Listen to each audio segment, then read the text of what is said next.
है।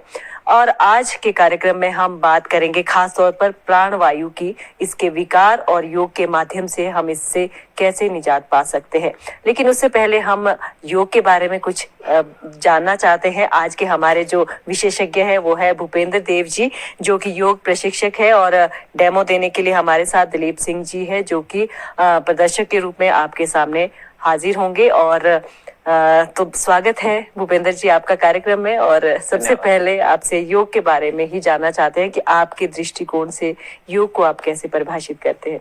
जी, योग के बारे में अगर हम बात करें तो योग हमारी प्राचीनतम एक विधा है जो हमारे ऋषि मुनियों ने हमें दी है। जी, उनके हिसाब से अगर हम योग की बात करें तो उन्होंने योग को परिभाषित किया है आध्यात्मिक दृष्टिकोण से। जैसे एक दो उदाहरण से अगर हम देखें तो महर्षि व्यास जी कहते हैं कि योगः समाधि, उन्होंने समाधि के साथ सीधा सीधा जोड़ दिया है। महर्षि पतंजलि जी ने कहा कि योगस्य चित्त वृत्ति निरोधः, कि चित्त की वृत्तियों का निरोध ही योग है। महर्षि वशिष्ठ ने कहा है कि संसार सागर से पार उतरने का नाम योग है। इसका मतलब ये कि उन्होंने योग को एक आध्यात्मिक दृष्टिकोण से ही रखा, लेकिन वर्तमान परिप्रेक्ष्य में अगर हम देखें तो योग अनंत तरीके से अनंत पहलुओं को छू करके कार्य कर रहा है। जैसे कि योग हमारे शरीर को स्वस्थ करने के लिए कार्य कर रहा है, मन के विचारों को संतुलित करने के लिए कार्य कर रहा है, नैतिक रूप से एक व्यक्ति के अंदर नैतिक गुणों का प्रादुर्भाव कर रहा है, इमोशनली भावात्मक रूप से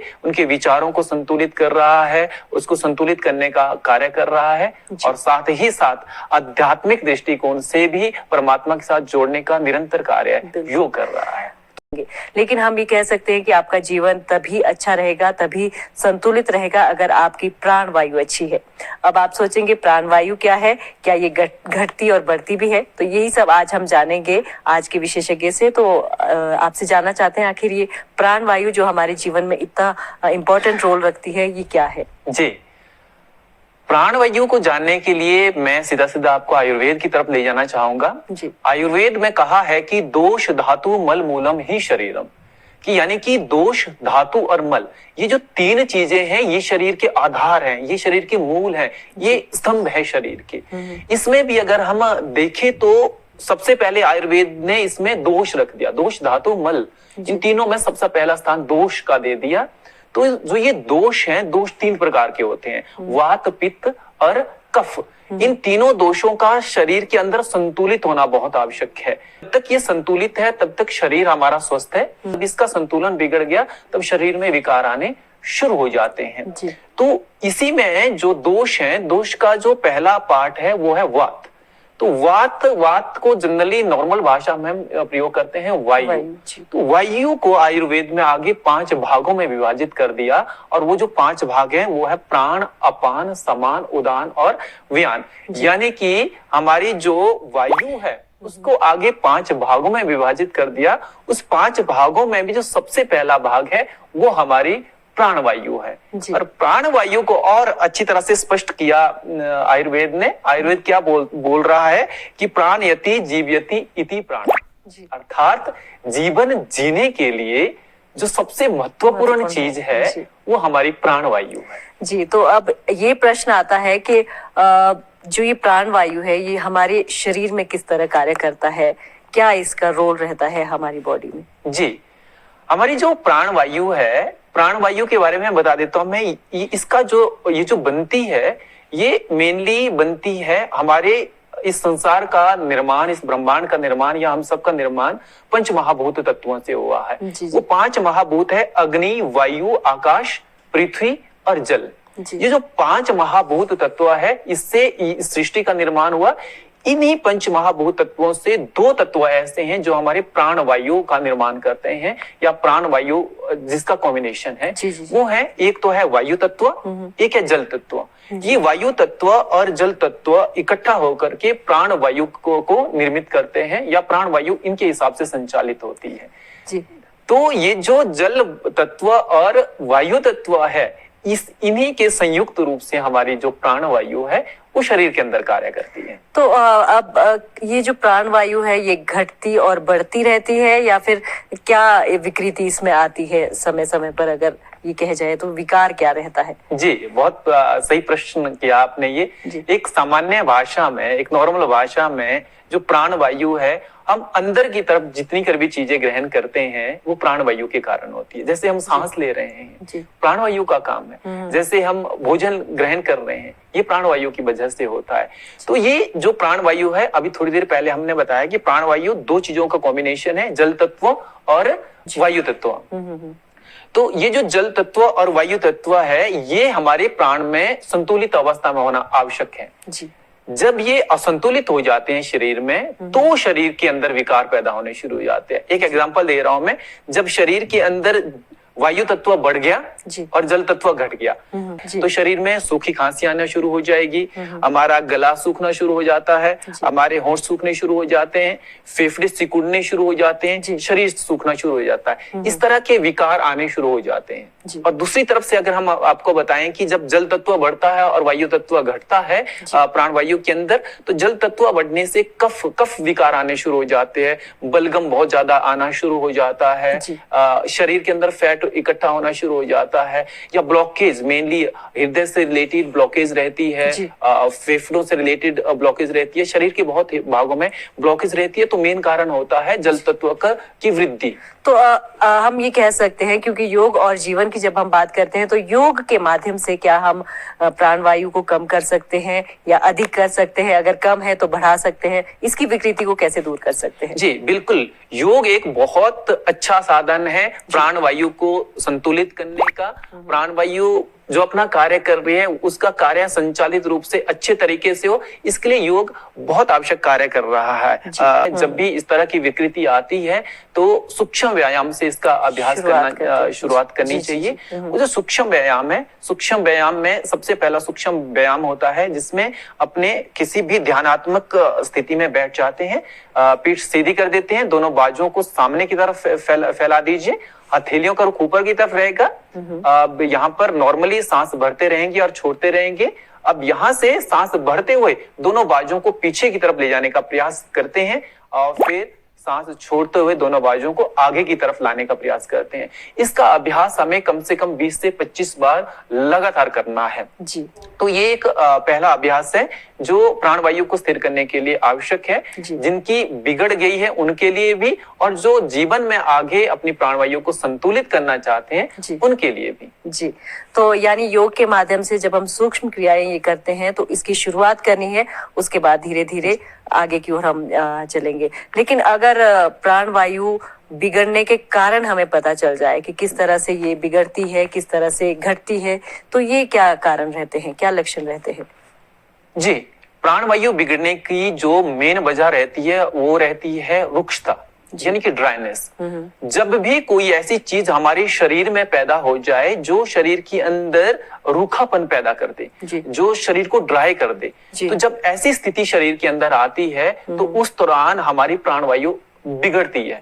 हम आसन की बात करते हैं कि सूक्ष्म क्रियाओं के बाद आसन कौन से जो इम्पोर्टेंट रहते हैं प्राणवायु के लिए? जी, मेनली प्राणवायु का जो स्थान रहता है वो हमारा हृदय रहता है, और जो हमारे श्वसन के अंग रहते हैं उससे संबंधित हमारी प्राणवायु रहती है। तो हमारे हृदय को स्वस्थ रखने के लिए और हमारी श्वसन क्रिया को संतुलित रखने के लिए जो योगिक अभ्यास है आसन में विशेष तौर पर, वो पहला एक बहुत इंपॉर्टेंट आसन है, वो है अर्धमत्स्येंद्र आसन।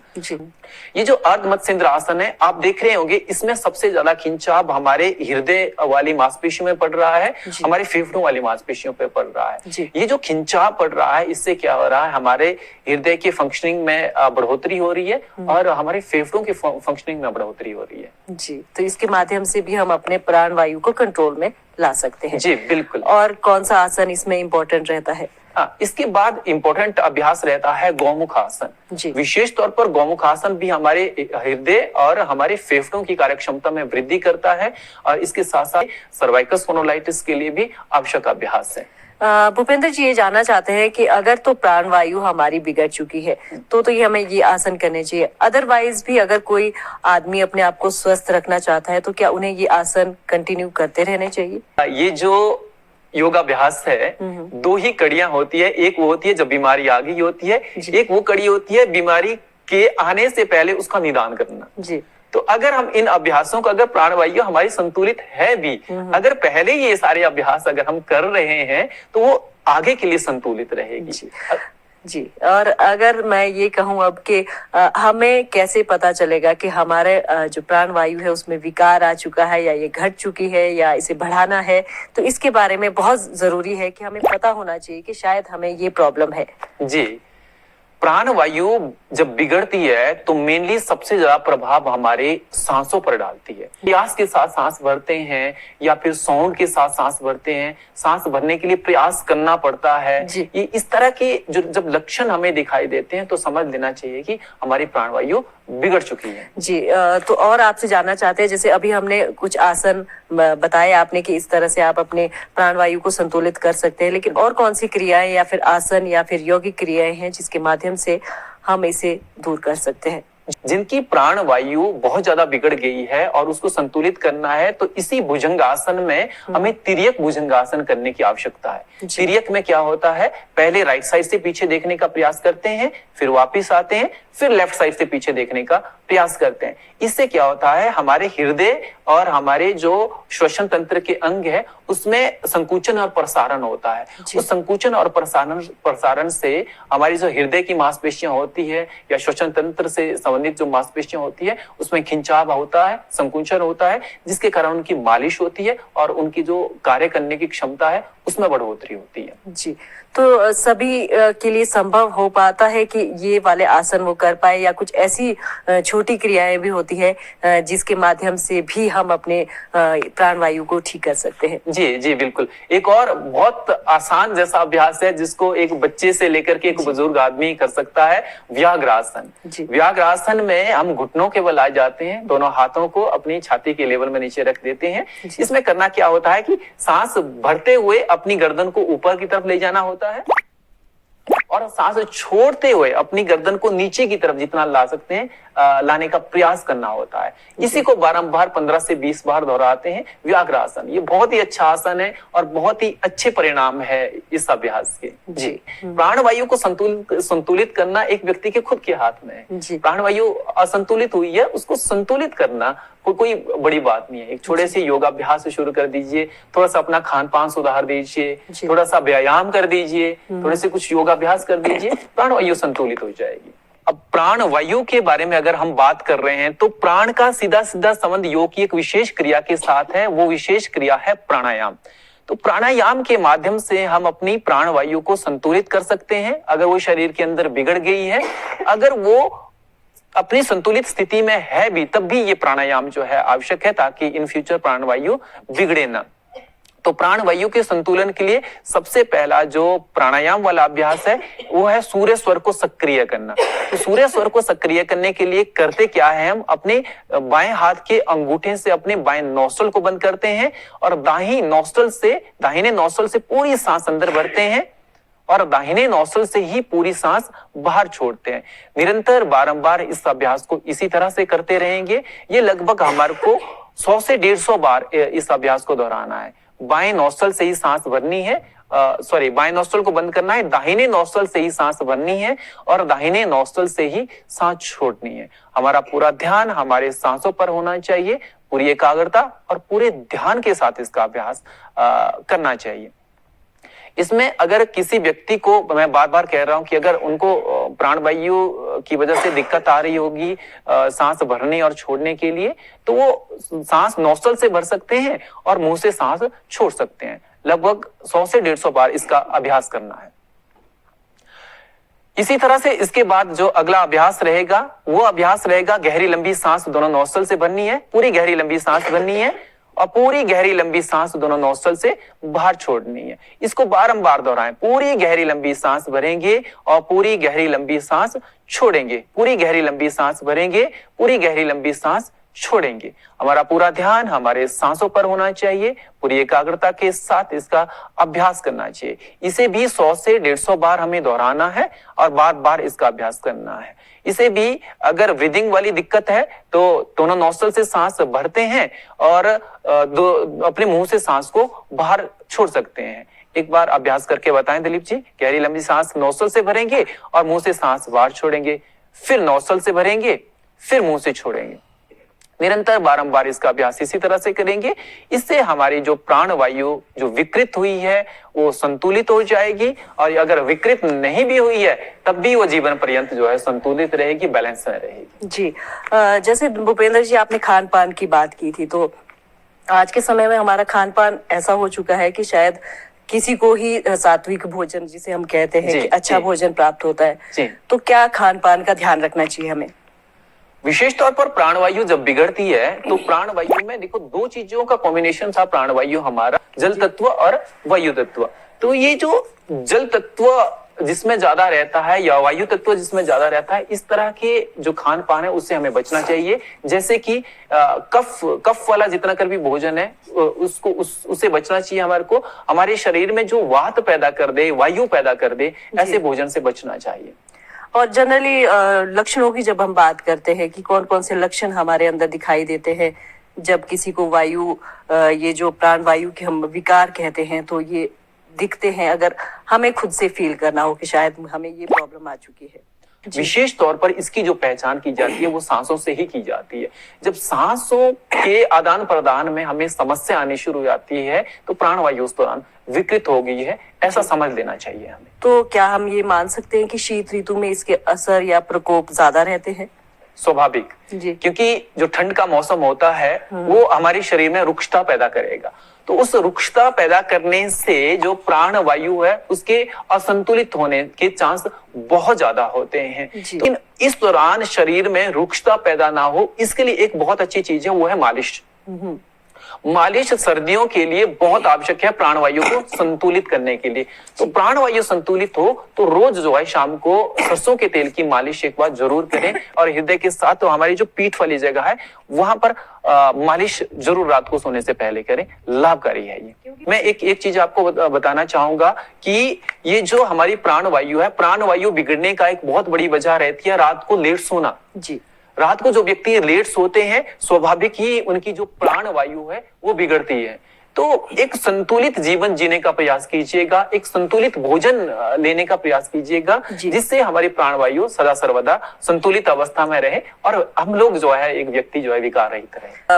अपने दिनचर्या के लिए योग कितना जरूरी है? अगर हमें कोई भी बीमारी हो या फिर कोई भी बीमारी का बुलावा नहीं देना हो तो उसके लिए क्या आप कहते हैं कि कितने समय हमें अपने शरीर के लिए योगाभ्यास के लिए देना जरूरी है? जी, हम अगर एक दिन में लगभग आधा घंटा भी अगर योग के लिए दे दें तो वो बहुत है, बहुत है।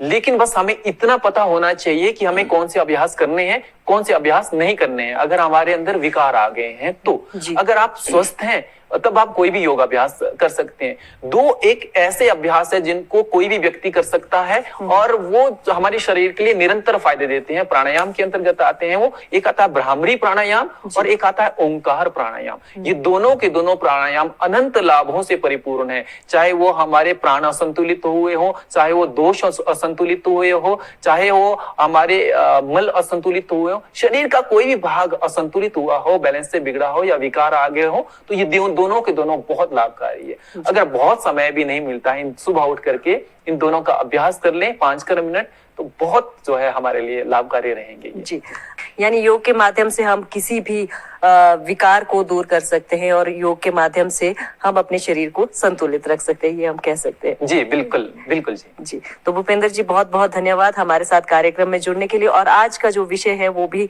मुझे लगता है कि बहुत ही इम्पोर्टेंट रहा है, क्योंकि आज के समय में अगर हमारी प्राण वायु अच्छी रहेगी तो हम भी स्वस्थ रहेंगे। तो बहुत बहुत शुक्रिया हमारे साथ कार्यक्रम में जुड़ने के लिए, और दिलीप सिंह जी का भी शुक्रिया जो कि डेमो देने के लिए हमारे साथ थे। तो आज योग और जीवन कार्यक्रम में इतना ही। एक नए विषय के साथ फिर हाजिर होंगे। दीजिए अनुमति, नमस्कार।